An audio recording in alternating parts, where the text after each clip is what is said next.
Hello, listeners of the Mad Scientist Podcast. I'm your host, Chris Cogswell, here today, joined by a special guest, Dr. Brian Regal.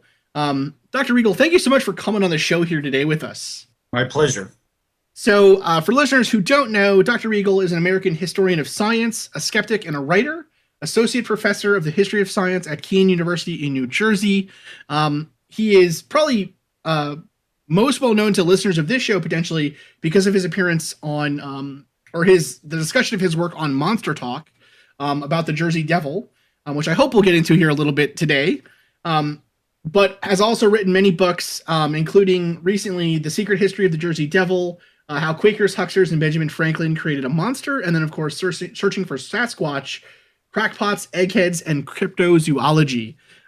Dr. Regal, it is, like I said, such a pleasure to have you on the show. I've been a follower of you on Twitter for some time now, and always kind of like, oh, it'd be awesome to have that guy on the show, and then I'm always like, no, I won't ask, but I'm happy it finally happened here. I'm happy I finally asked. How are you doing today? Doing good. It's about 1,000 degrees here in New Jersey. The sun is just going down, and so that means it's dropped down to about 900 degrees. That okay? Good stuff. Good stuff. Yeah, it was. Oh my goodness, it's such a scorcher here today. It's been pretty terrible. So, one thing I guess initially that listeners. So whenever we have experts or kind of subject matter experts or people who are working in a specific field of interest for the show, the first thing we always like to ask, or kind of a thing that I like to get into a little bit, is what made you want to study this in the first place? Well, I was one of those weird kids who was into history,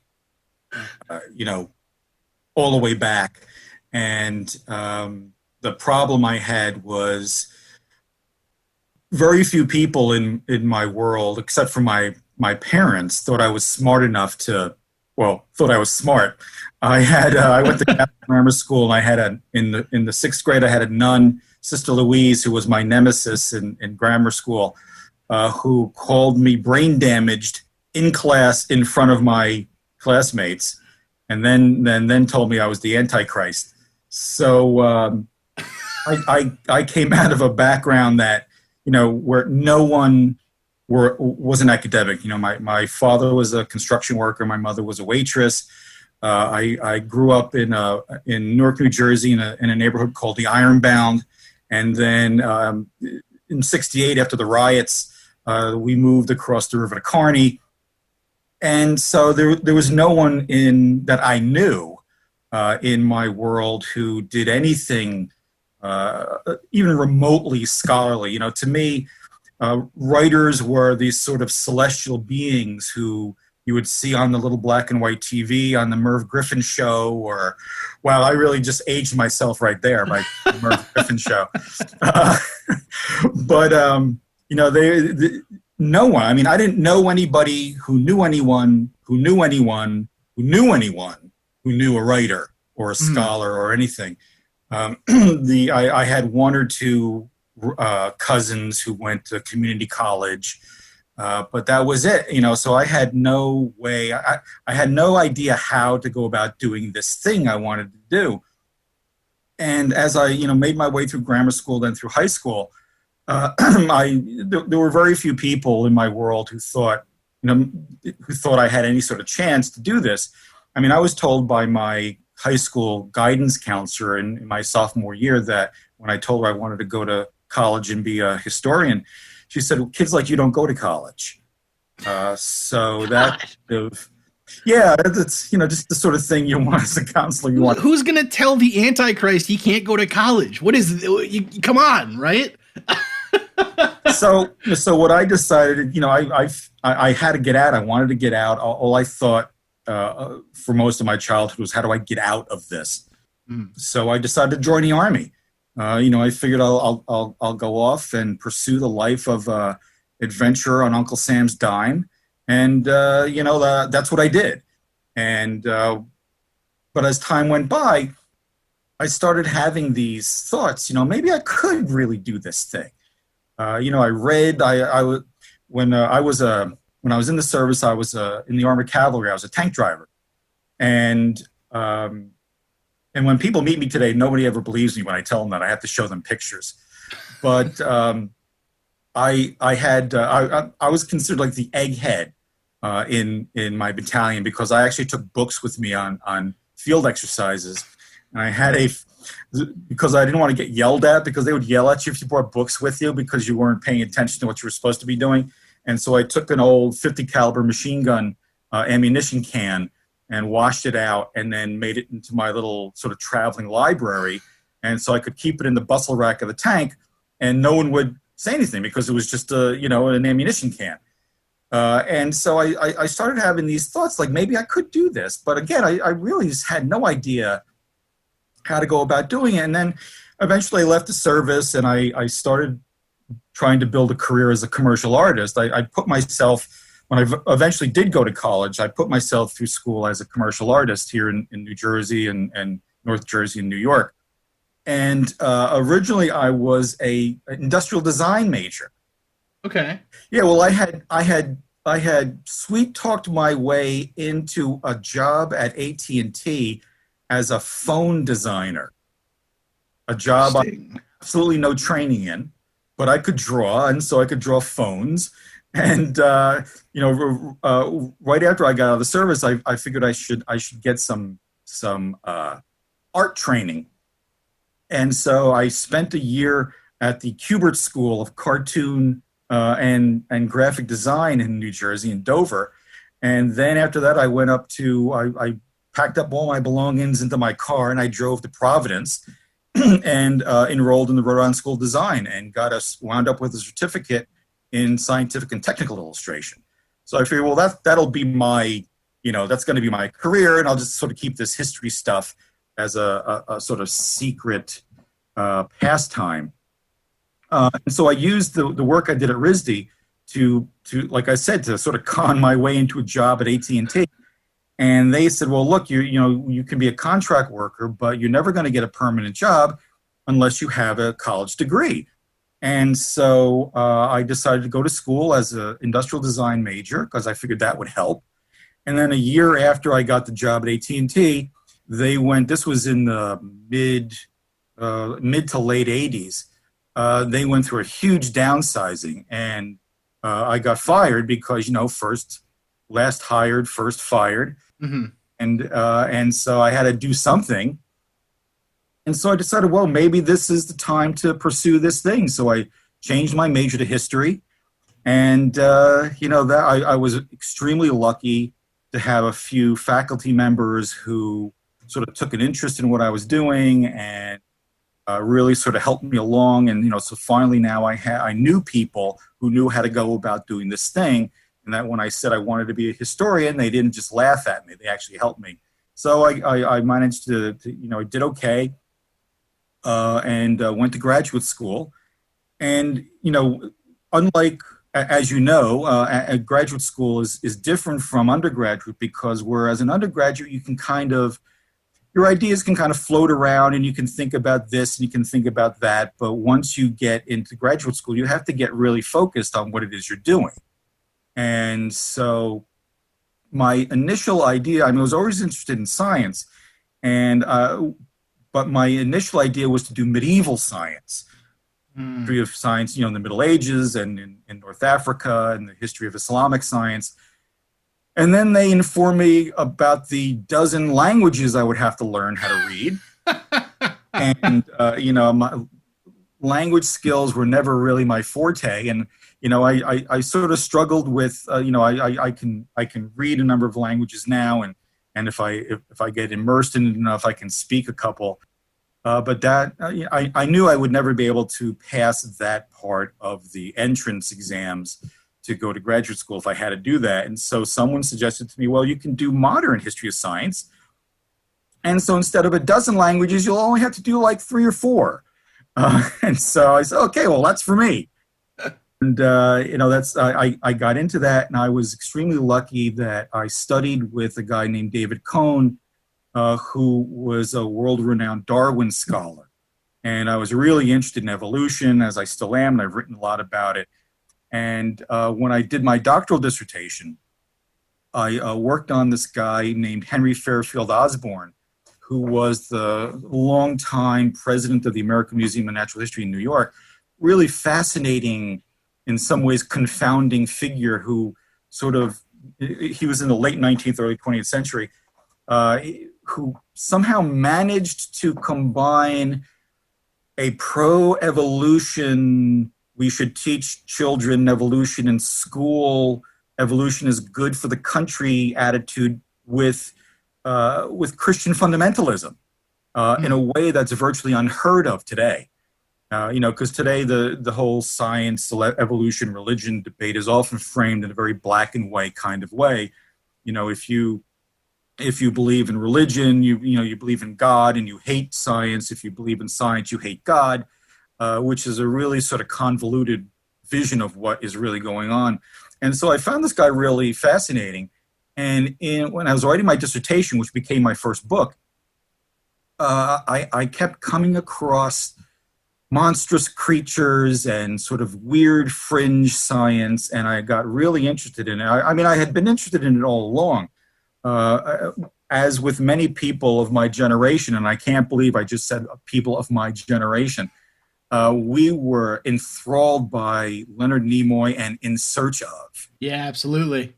Yeah, you almost can't speak to anybody of a certain age who's interested in this sort of material who will not say, I was really influenced by watching that show.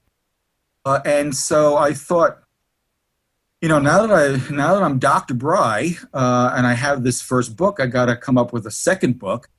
And I was approached by ABC Clio, the publishers ABC Clio, and they said, we would love to do a book on sort of a general public book on controversies in human evolution. And I said, okay, well, I'm doing it. That's my job. Just send me the contract now, and and that's that.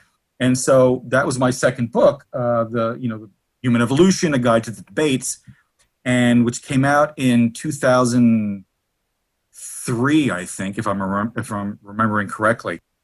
And they gave me a lot of free space to approach this topic basically any way I wanted. And so I started doing these chapters on sort of monsters and weird fringe ideas about human evolution and Christian fundamentalism or religious fundamentalism in general. And so that I just kept going deeper and deeper. And at one point, I thought I should put in something about Grover Krantz, who was one of the few mainstream academically trained scientists who thought Bigfoot was real. Mm-hmm. And so I did a little bit on him, and then the book came out. And so I decided, this guy's really interesting, and I'm interested in the whole world of cryptozoology. Not that I believe in any of these things, but I'm fascinated by the people involved. I'm up to about, I think, 7 books now. But one of the things, sort of the themes that runs through all my writing, whether books or articles or op-ed pieces or whatever, I'm fascinated by the relationship between professional academic scientists and amateur investigators. Mm-hmm. And cryptozoology is just a gold mine of that kind of idea. And so I kept looking into it, and the more I looked into it, the more interested I got. And then I discovered that Grover Krantz had died in like 2002 or 3, I think. And so I thought, well, that's great. Just as I'm deciding to do this project, this guy who I want to make the center of the thing, he goes ahead and dies. But then I found out that his estate left all of his papers and his correspondence and his private library and all that stuff to the Smithsonian, and it went into the National Anthropological Archive, which is a division of the Smithsonian, and it was now available for people to look at. Right, and for listeners who don't know, also his skeleton and his dog's skeleton. Yes, famously his skeleton of himself and his dog Clyde. Yeah, really interesting relationship between this guy and his dog, and so he left it to the Smithsonian and they to mount them together, and they went and did it, which is kind of cool. Oh, super cool. Yeah. Anyways. So I went down there and I looked at this huge collection of stuff. And so, this is what historians do. We look for the paperwork. We look for the letters and the diaries and the correspondence and the marginalia and all that stuff. And it just came spilling out. And I said, well, this is it. This is going to make a great book. And in addition to within the Krantz papers, because Krantz was sort of a pivotal figure in that whole world, there is a huge amount of correspondence from other people, from other cryptozoology people. And then it turns out that the Smithsonian had tons of stuff about the Minnesota Iceman and, some other famous cryptozoological creatures. And so I spent a couple of years just going through this material, and the next thing I know, I had a book. And so that became Searching for Sasquatch. And which was not my title. The title I wanted was Crackpots and Eggheads. the big compromise, they said, well, we'll make that the sort of subtitle. And they came up with Searching for Sasquatch. And I said, it's too much like that show, that horrible, awful, terrible show. Oh, God, yeah. Oh, no, the people, so there's a certain point where I just said, okay, well, whatever, just go with that. And that was it. And so I have since gotten tons of hate mail because of the title of that. Well, you're insulting cryptozoologists by calling it crackpots and eggheads. And I said, look, that really wasn't my title. I got those words, those phrases from the cryptozoologists themselves, from guys like Krantz and Rennie DeHinden and John Green and all these other people. I said, I've often told the story where when I was looking through this huge volume of material, I came across these phrases, crackpots and eggheads. And the first time I saw it, I was like, jackpot, title right there. And so, the rest is history. Oh my goodness. That is, man, it is very, so first off, it is fascinating and hilarious to me sometimes as someone who's also kind of more of like, I guess, so I can't claim to be a historian by any means, but as someone who, at least on the show, we try to look at these fields. And for me, at least, my particular interest is in the UFO field and how that field has kind of interacted and intersected with, mainstream science, and also with sort of now today, and also in its history with the mainstream, like the military community and the Senate and Congress and everything else. It's kind of a very interesting case study. But when you read into, or you read some of these memos from people who are, kind of the big believers or proponents, and read the ways that they describe their fellow believers, you're kind of like, man, I am not going hard enough. Like, I am being way too nice. Sure. And you're absolutely right. They it's like the old joke about the mafia. They only kill their own. Right. So, yeah, I mean, I thought, and I still feel, and I shouldn't say that every monster aficionado or cryptozoologist hates my work. I've gotten plenty of incredibly complimentary contacts where people said, I read your book. I thought it was going to be horrible, but it was really terrific. And, I am not anti-cryptozoology. Mm-hmm. And I simply took the approach that I was trained to take. You look through the material and you let the evidence direct you. Mm-hmm. I had no preconceived idea of what I wanted to wind up arguing with this book or any of my books. And that's how historians work. We start wading through the material and it will begin to kind of push you one way or another. And I thought I was very, sympathetic to this whole world. I mean, the people like cryptozoology or ufologists or any of these kind of fringy paranormal ghost hunter stuff, it's easy to make fun of them. It's like shooting fish in a barrel sometimes. Mm. It's much more difficult to see the value of what they're doing. Now, I don't believe in UFOs. I don't believe in Bigfoot.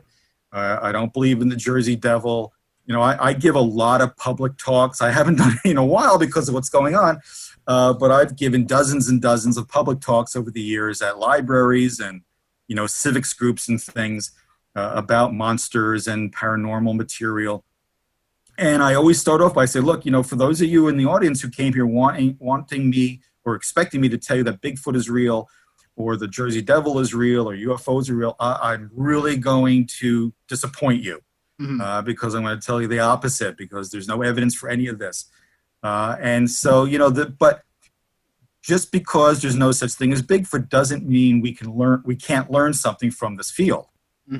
That's because there's no such thing, or at least there's no evidence that UFOs have ever come to Earth. That still doesn't mean we can't learn something from all of this. And so that's the approach I always take. I'm not really trying to disprove. The Wall Street Journal once called me a debunker, and I said I'm not a debunker. I don't go out to try to disprove anything. I'm a historian. I'm out there to tell the story, and I tell the story whichever way the story goes. And if the story goes in a direction that makes you feel good, well, that's great. And if it goes in a direction that pisses you off because this is your thing that you believe so much in, I'm sorry, it's not my fault. I'm just telling you what's going on. It's one of the main reasons that I really wanted to have you on the show is because your approach is something that I try to emulate in some ways, because similarly to you, right? The kind of the analogy that I make to people is, if just you can be an atheist, Catholic, whatever, but just because you believe a certain set of things doesn't mean that there isn't value in studying someone else's set of beliefs, right? So if you're an atheist, you can't, you might think that God doesn't exist, but you can't deny that the structures and belief in God itself, that hasn't had a tremendous effect on the world around us. Sure. Right. At Kane, we have this, as most universities and colleges do, we have a basic introductory history course. It's part of the general education program that everybody has to take, no matter what your major is. Part of your GE requirement is to take HIST 1062, Worlds of History. And I spend basically the first half of the semester, every semester, because we run about 1 million sections of this, and I teach 2 of them each semester. I talk about religious history. I talk about the ancient world, Egyptian religion, the foundations of Judaism and Christianity and Islam, and the origins of Hinduism and Buddhism. And I don't teach it because I'm trying to convert students to religion. It's because, as you said, these things have had such a huge impact on the development of human history that you need to understand it. We also teach a course, again, that in the way that many colleges and universities do, on the Nazis, and it's weirdly hugely popular. It always fills, which I'm not sure what that means, but it's not because we want students become Nazis. It's because it's an important thing that you should know about in order to understand the world. Right. No, absolutely. And the one thing that's come up a lot is, I think before coronavirus, but also before, let's say, the last couple of years of American life, I think when people would ask me, well, why are you interested? Like, I always try to tell people when I'm at conventions for my day job or talking to other people who are, kind of academically trained, they'll ask me, well, why are you even wasting your time with UFO people? And the answer I always give is because knowing why someone believes in something that's not scientifically based, that kind of fits outside of that norm, is important, because it means they probably believe in all kinds of other stuff that isn't true. That there's kind of co-occurrence there. And so one of the things that you've probably noticed as well is that people don't just, if someone believes in Bigfoot, for example, they don't just believe in Bigfoot. They probably believe in UFOs, and there's this kind of connection to things. Right now, the book I'm working on right now is on the various myths and legends about who, in quotations, really discovered America. And it's really interesting because I'm attracted to this because it's full of these sort of fringy people, the kind of hyper-focused, in some cases sad, lonely people pursuing these peculiar ideas.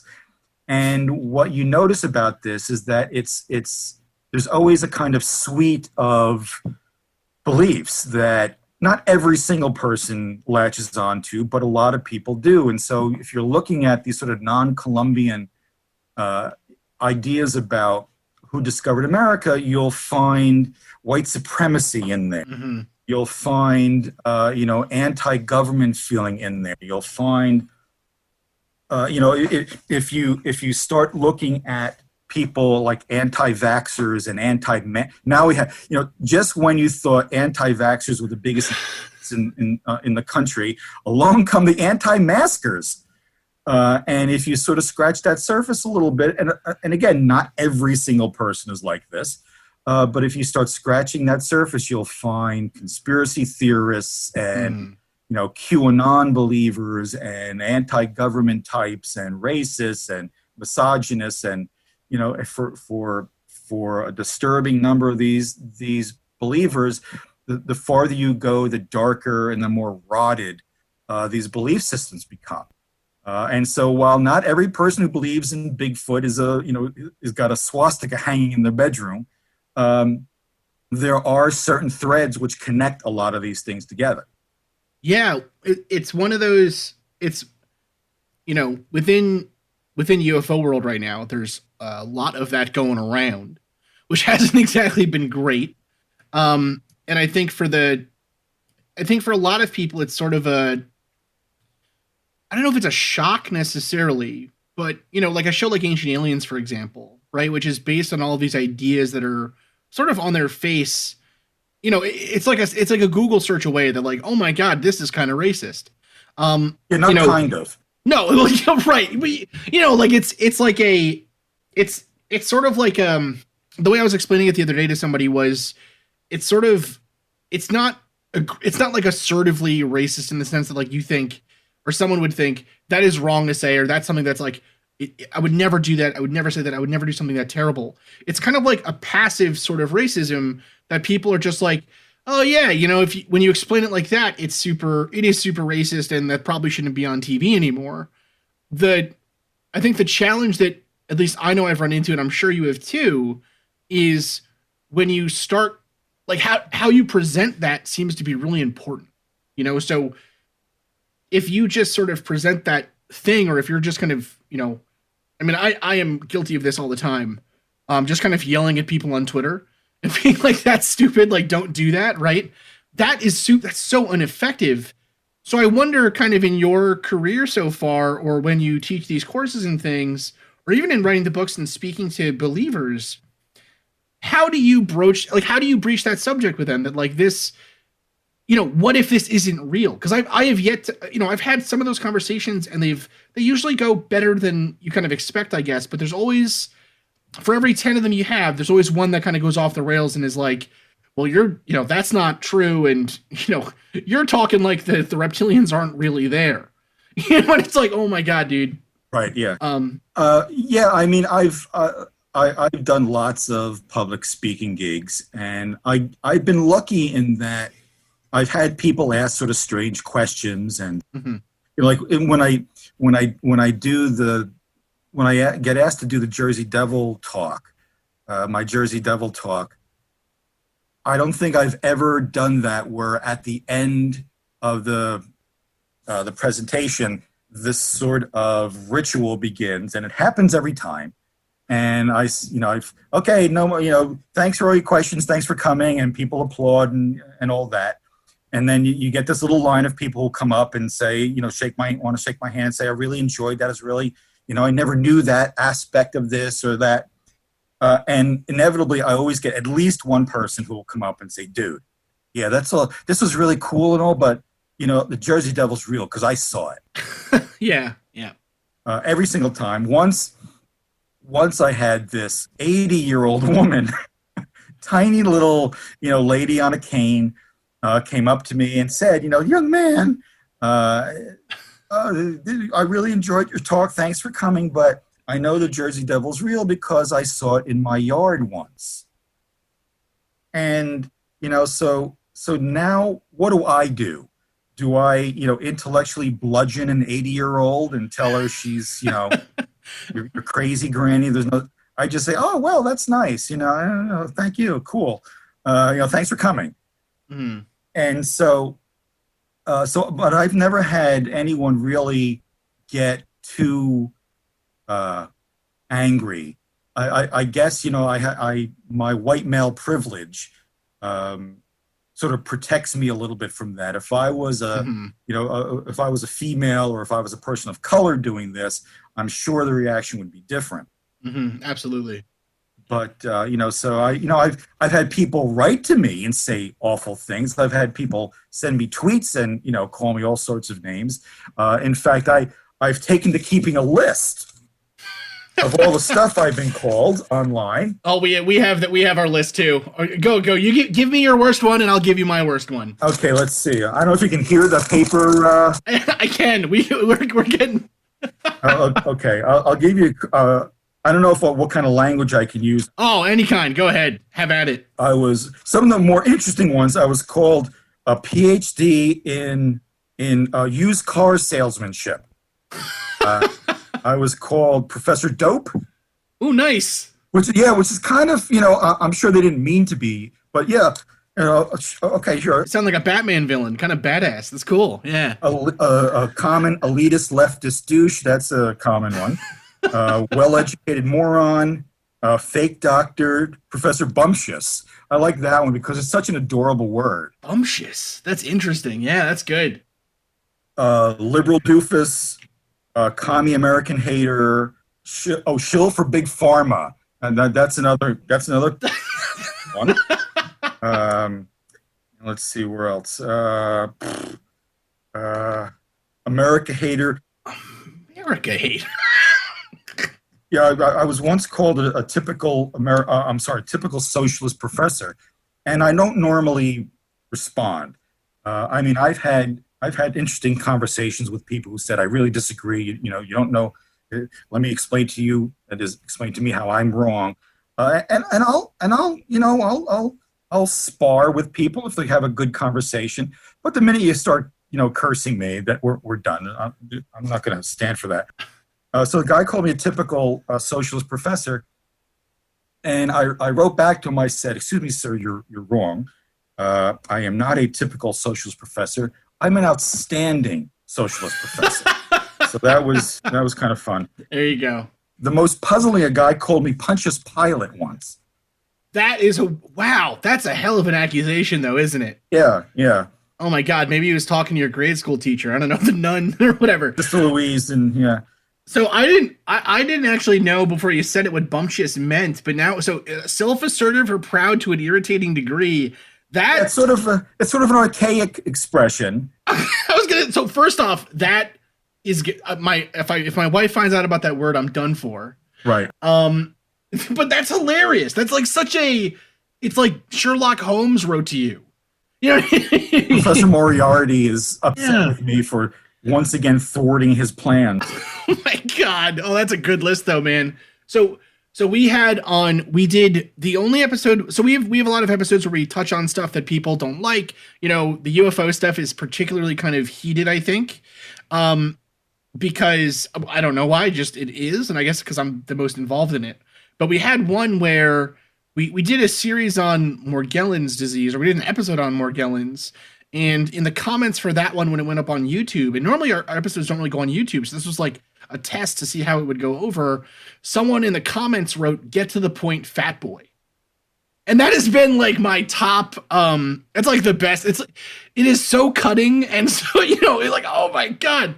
Yeah. Anyways. It's a good band name. It's a great band name, right? Get to the point, fat boy. If this podcast ever doesn't go anywhere, that's the next plan. Right. So the sort of right-wing trolls aren't very good at much, but they come up with great band names.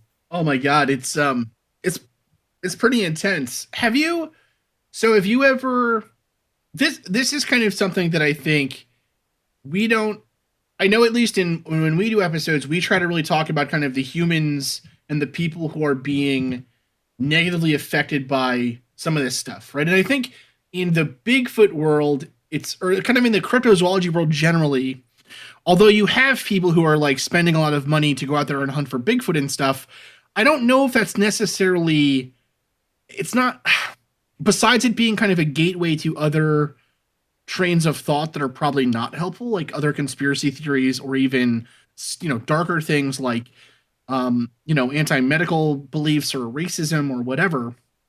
I'm not sure that there's really like a con man situation going on. There is some, right? Like you think about like Melba Ketchum saying, subscribe to my journal and we're going to publish our results, and then nothing, right? Right. But in but it, one question we've kind of struggled with is this question of, is it ethical at all to propagate ideas like this? And in some ways, it's like it's just folklore, right? Like Bigfoot is modern folklore, UFOs are modern folklore, and there's a way that you can look at it that way. But on the other hand, though, I wonder or I think about kind of we struggle with using science ethically and trying to be sustainable but also accessible to the public and everything else and all that other stuff, regardless of how successful we've actually been with that. But I wonder though, with these fields like this, like it's really easy, like you said, to just kind of scoff at these people and say this is all stupid, we shouldn't believe any of it. But in my mind, at least, or kind of when I talk to them, the thing I always think about is, this is someone's mom, right? This is someone's son, someone's daughter, someone's husband or wife, right? Like these are real people who believe these things. And in my mind, it's almost as if in some of these cases I don't know, like, is it ethical to let them be lied to, or is it ethical to, and lied is hard with some of these things, but you know what I mean? Like those ethical questions around that, I guess, kind of what's your take on that, or what's your view on that? Well, I guess in the grand scheme of things, if we put all this sort of, for lack of a better expression, fringe thought on a scale, cryptozoology is probably at the less dangerous end of that scale. I don't, there are some people out there who do this just to sell books and videos and things, as you said. But I don't really see belief in cryptozoology or belief in some of these monsters as problematic. Say anti-vaccination or QAnon conspiracy belief. I think it has the least amount of potential for harm. There are some good things about cryptozoology. Again, I'm not anti-cryptozoology. People ask me all the time, do you tell people not to go out and look for the Jersey Devil? And I say, no, I don't. I don't say don't do it. Because if you know anything about the history of science, if you look back to the ancient world, all of our modern mainstream sciences like biology and geology and physics, they all start off as what we might think today is kind of fringe thought. And there's a long history of scientists and philosophers trying to grapple with the question of monsters. What are monsters? Are they real? Are they fake? If they're real, how do they fit into the wider scheme of biological diversity? If they're fake, what does that tell us about human belief systems? And, so all the way back to Aristotle and Pliny and Lucretius and all those guys, they all thought monsters were worth studying. And as a result of that attempt to work out the nature of monstrous creatures, they invent biology. They invent ornithology. They invent, zoology. And so there is a benefit to this. If people are going out there, if believing in Bigfoot or liking to read books about Bigfoot gets somebody to start to investigate actual biology and zoology, it's a win-win situation. As I said before, when I was a kid, watching In Search Of, I didn't think Bigfoot was real, but it led me to look at other areas of knowledge and epistemology. And, I wound up becoming a historian because of that. Hmm. And so there are benefits to it, because you it can lead you to searching and discovering new and interesting things, not all of which are always bad. Uh, then you go to the other end of the scale where you get the anti-vaxxers and the flat earthers and the we never went to the moon people. And you can start sort of veering into some of these more dangerous areas. If you believe if you believe that you shouldn't get your kids vaccinated because there's some sort of grand conspiracy to put, mind controlling drugs into vaccination, you're one step away from believing in some really awful things. Hmm. And that can be dangerous. If you imbibe a little too much of this ancient alien stuff, which, has this inherent, at least the way that it's often put forward, has this inherent almost anti-human approach, that the idea that people of color in the ancient world could not possibly have figured out how to build pyramids or how to build build roads or whatever, that it had to have been, lost white races or vaguely white aliens who come to the earth, and humans are too dumb. These ancient people, often dark-skinned people, needed this kind of intergalactic help to figure out how to make a wheel. Hmm. And if you embrace that, then it's not that far of a stretch to then start thinking, well, maybe even today, people of color aren't as good as non-people of color, and maybe they shouldn't have the same rights and privileges as anybody else. And then, those dominoes start going over, and we wind up where we are today. Hmm. Hmm.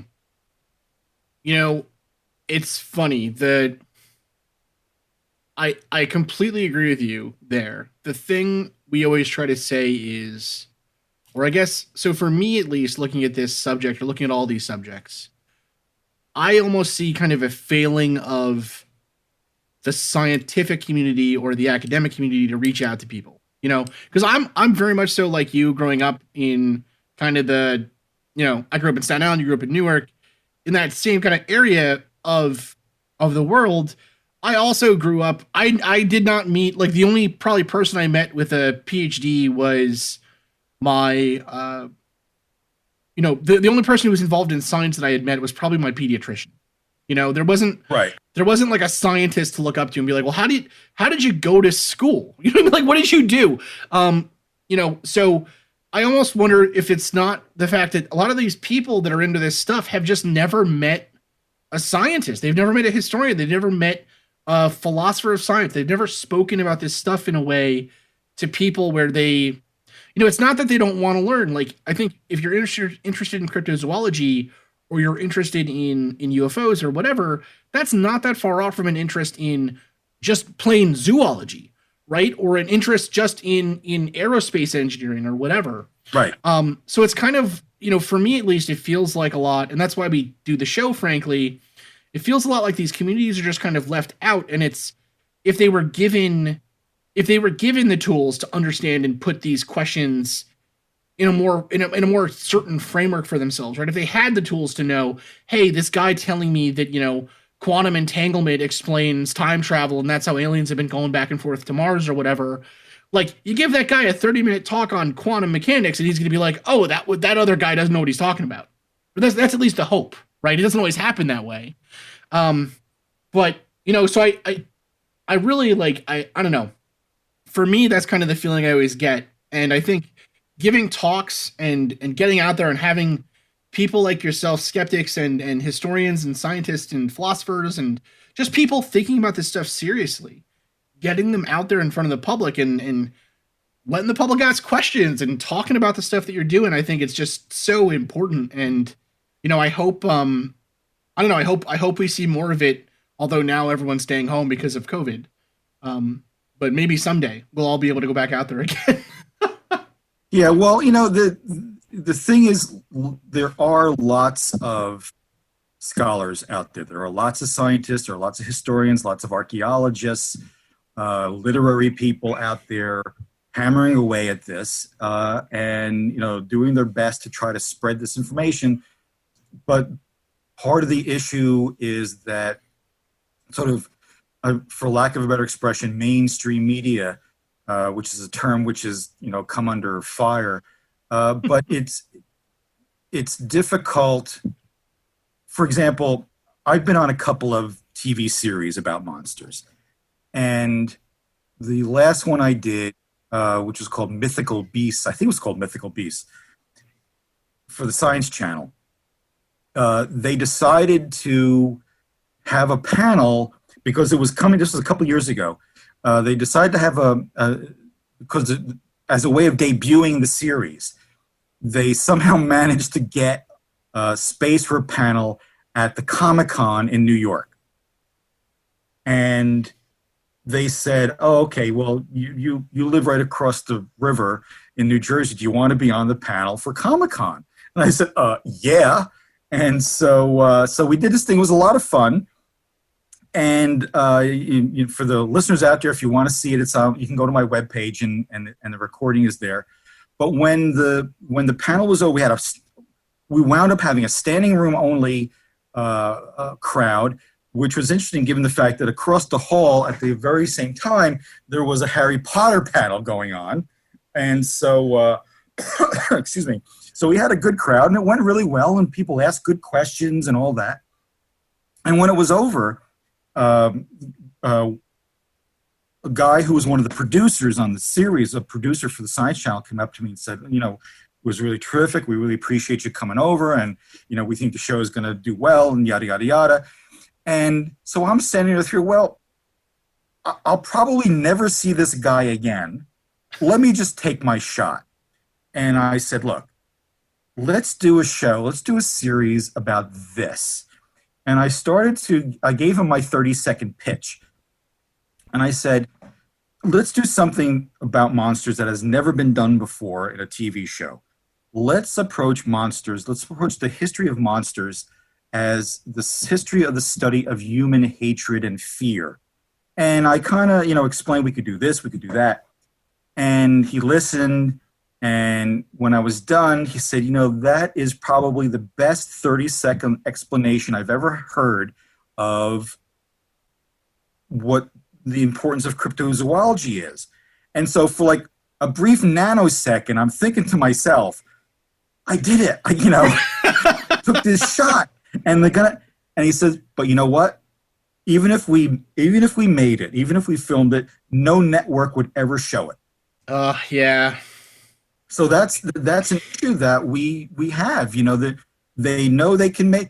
Why has it, since everybody thinks this Ancient Alien show is so awful, which it is, why has it been on for, what's it been, like 10 years? It's crazy. It's like the Simpsons of the History Channel. It's insane. And why is that? They make up stuff, it's all, and it's because the producers know that if they put this on, people will tune in and watch. It's so disheartening almost to hear everyone in these fields has stories like that, and it sucks. Like we were approached by a company to at least like pitch an idea for a show, right? And we were like, awesome, this is gonna be great.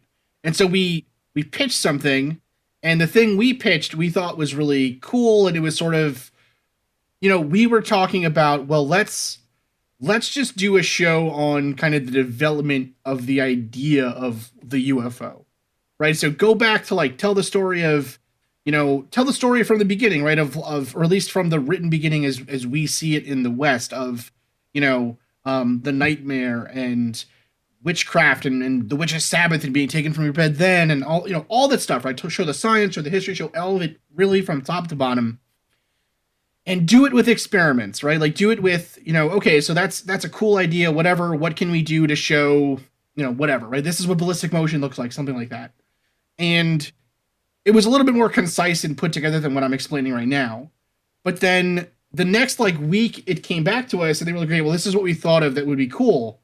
And Like, I'm not even kidding. It was world's deadliest police crashes or whatever. But for you, if you know, it was like, so we're gonna get Giorgio Tsoukalos, and we're gonna get Tanya Harding, and we're gonna get whoever, and they're gonna look at video surveillance, and they're gonna be like, that's crazy. It's like, that's not what we said at all. Like, how did you hear that?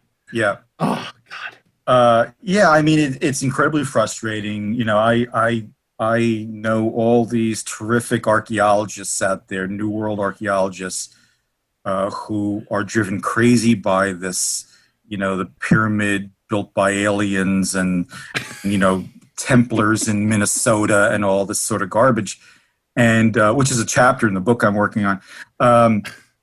But, these are sharp people who, know this material and can make it sound fast, real history, real archaeology, real science. Right.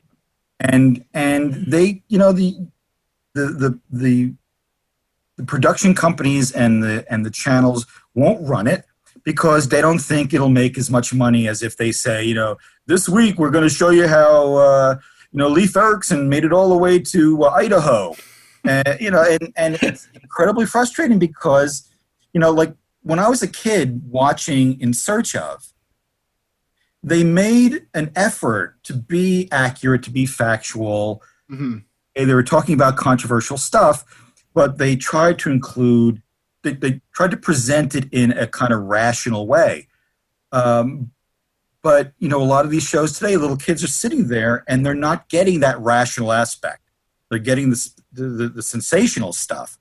And so then they wind up in my class because they see, like, for example, in the fall, I'm running my course on the history of alchemy. And it's great. Students are gonna take the class, and a number of them will go there because they want to talk about Harry Potter. And I'm happy to do that. But their experiences with this material has been on these kind of sensationalist shows. Right. So, now I have to sit there and kind of talk them in off the ledge and explain, yes, well, that's not the case. That's not what the Philosopher's Stone was all about. It was something much more complicated, much more interesting, I think. And usually I can work it out.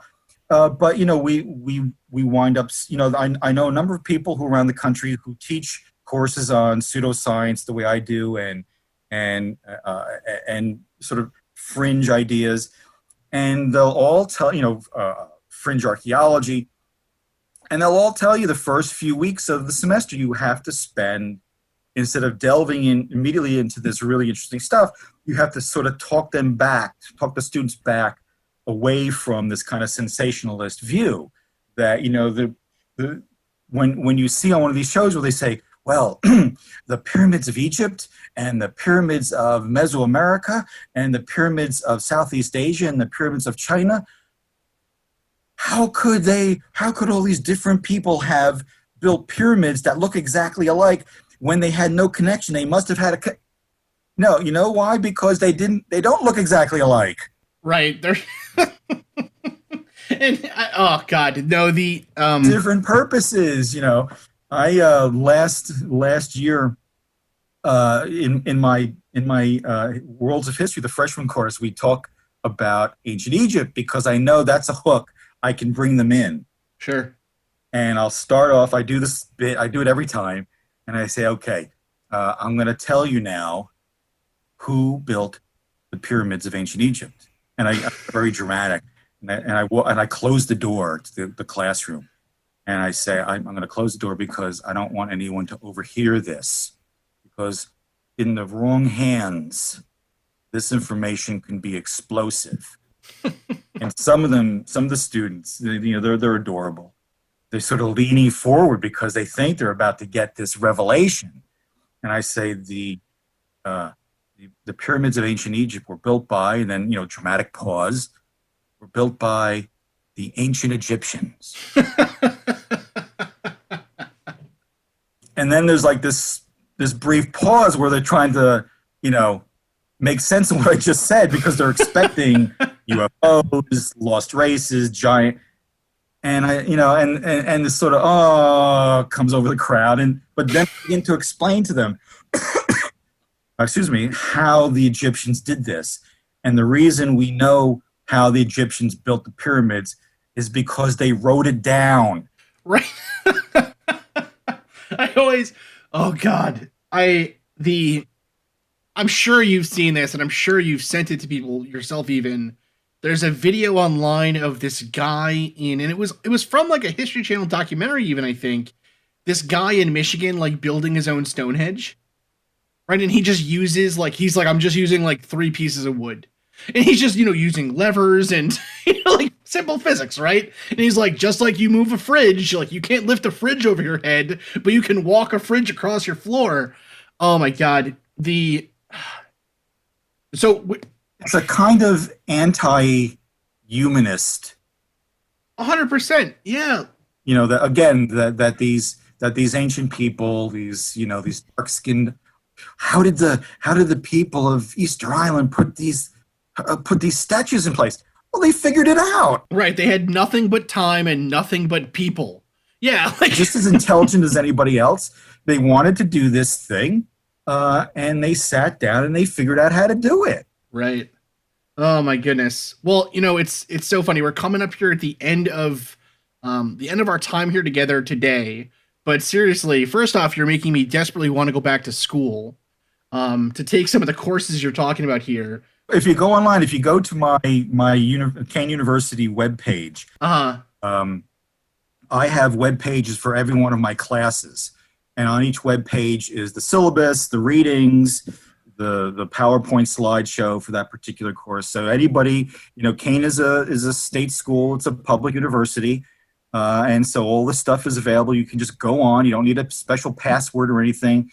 Just Google my name and my Kane homepage will be pretty much the first thing that comes up, and you can read all of my stuff, various op-ed pieces and books and articles and things, and you can go to my classes and you can look at what's going on in the classes. Oh my goodness! So you're going to really be hitting my budget this month, I think, but I'm very excited about it because I'm 100%. Well, I'm gonna read those books though. I'm gonna get the books. Like I'm gonna get the books you suggest to get in your syllabus. Like that's gonna happen. Oh my goodness, so exciting. Well, so last thing before we close up here today, anything you want? So listeners, go check out the site. Get those reading lists. Check out the books here from Dr. Regal. Again, that's Brian Regal. Anything else you want to leave people with? Any kind of last thoughts? If you're in the audience listening to this right now, and you are interested in cryptozoology, if you're interested in UFOs, if you're interested in ghosts, God bless you, but go learn the history. Go take a science class. If you're a monster hunter, and you haven't done this, take a basic biology class, take a basic zoology class. If you are interested in Egyptian history and how the Egyptians built the pyramids, take a history class. Go to the library and read books on ancient Egypt, on the Mesopotamians and the Babylonians and ancient India, and find out the scholarship. It's all out there. It only requires you to be able to read. Any good public library, go to your local college or university library and just do the work. And you'll find you'll have a much more satisfying experience by doing that. 100%. Oh my goodness. Thank you so much for coming on the show. We are seriously so thrilled to have you on here today. Folks, again, this was the Mad Scientist Podcast. We'll be back again next week with another episode. Thank you again, dear listeners, for listening to the Mad Scientist Podcast. I have been your host, Chris Cogswell, joined by my co-host, Marie Mayhew. If you'd like to contact the show, please send us an email at themadscientistpodcast@gmail.com. That's all one word. You can also follow us on Twitter at MadScientistPod or at Team Giant Squid for Marie. And of course, you can see us on Facebook, on Instagram, and all over the internet as the Mad Scientist Podcast. And again, our logo is the one with the pumpkin head, so it's easy to see. If you've enjoyed the show tonight, please consider supporting us on Patreon, where the money that you give to us will help us to promote this show further, to make it better, and just to spend more time making it. Because we love doing that. We do love doing that. Our logo was designed by Carrie Shaheen. Our web design is done by Desdemona Howard. Woohoo! And our sound design is done by Jake